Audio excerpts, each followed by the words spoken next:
Ka Kynhun Myntri jong ka sarkar jela ka larai ban Kyntiew ya ka Pisa kepala aikum ka secretarial assistant Nongbishar pala Shongthait ya ka jela. Ka Jingïarap ka Kynhun Myntri ha ka sengi pale kalapin kala ya ka retired judge secretarial assistants and domestic health rules arajar khatlai. Ya ka nela le Minshwa house nem arajar khatsan pada ka Jingïarap jong Myntri ka ying ka sekri jong ka high court kumta ka Kynhun Myntri ka larai ban pin kala bat pinhe ya ki Pisa ka bala ai sa ka secretarial assistants ha ka bayade bat ka court ka kya bat ki wei par ka Jingïarap Pisa bala ai sa ki Nongbishar bala Shongthait bat chief justice. So we had a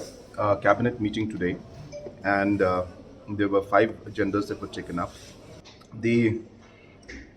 third agenda was basically a proposal to amend the retired judges' secretarial assistance and domestic help rules 2013.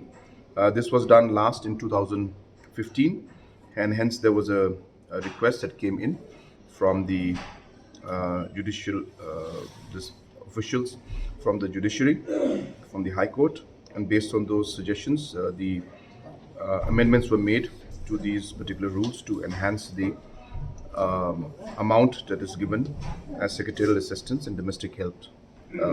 and other financial assistance that's given to retired judges and chief justice.